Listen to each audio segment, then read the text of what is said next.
Because of the decree Caesar Augustus issued, Joseph had to go from Nazareth in Galilee to Bethlehem in Judea. This trip from Nazareth to Bethlehem is about 150 kilometers, depending on the route you take. Joseph probably walked, and Mary would have ridden on the back of a donkey. That was surely not an easy trip for Mary, as she was 9 months pregnant. It would have taken more than a week to make the journey on foot. Today, it would be a 3-hour trip by bus or car. Now you may think 3 hours to go only 150 kilometers seems long, but the roads there are winding and hilly and not easy to travel, even today. If they traveled this way today, they would also have had to cross checkpoints and regularly see soldiers standing in groups of 3 or more, carrying rifles and making sure there were no problems. Arriving at the edge of Bethlehem, they would be faced by a 10-meter-high concrete wall and a checkpoint that requires a passport or other papers to get through. In Bethlehem, the Church of the Nativity is on the top of a big hill, and this place, called Manger Square, marks the center of Bethlehem. From the checkpoint, you can take one of 3 streets to get to the Church of the Nativity. The route I imagine Joseph took was along Hebron Road to Children's Street, and then straight up to Manger Square, about a 2-kilometer walk.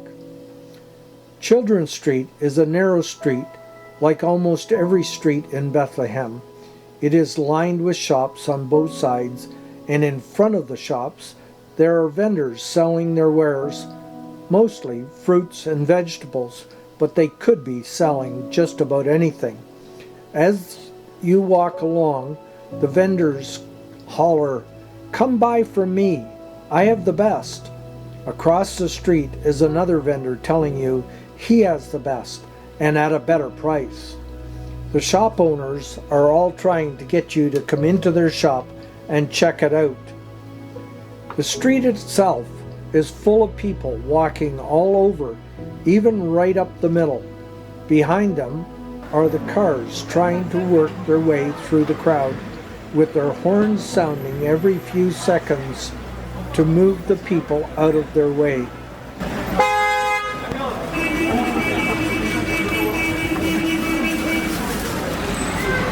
It is chaos, but no one seems to pay any attention. Joseph and Mary may have worked their way up the street, minus the cars, and as they went, he would have hollered, "Anyone have a room to rent? Can't you see my wife is pregnant and we need a place to stay?" The scene continues as they move up the street. Maybe they heard that there was a place up there where there was a room available. I don't know. But as they moved along, the scene repeated itself. "Anyone have a room to rent? We need a place to stay." At times the noise from everyone along the street would have drowned out Joseph's calls, and for sure the vendors were more interested in selling what they had. Mary and Joseph finally reached the top of the hill, and there was a manger, and Mary's time had come. Today, in this traditional site, stands the Church of the Nativity. It is a large plain church outside with a small door to get in. This door is called the Door of Humility, as almost everyone must stoop to get in. If you continue walking past the church about 3 kilometers, along more narrow streets and down off the hill, you come to a place called the Shepherd's Fields. As you look out over the fields, you might wonder how the sheep would ever find enough grass to eat. The fields are covered in stones, with only a tuft of dry grass here or there.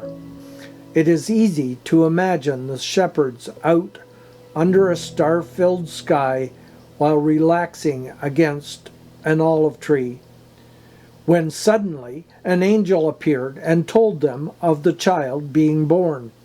So off they went up the hill to the top. Now I know I'm not as fast as I used to be, but when they want to get somewhere, the pace of their walking is amazingly fast. Quickly they moved along, weaving around anything in their way. There was no time to waste. This thing that had happened was unbelievable, as nothing like it had happened before. The shepherds witnessed a great company of heavenly hosts that appeared with the angel, praising God and saying, "Glory to God in the highest heaven, and on earth peace to those on whom his favor rests."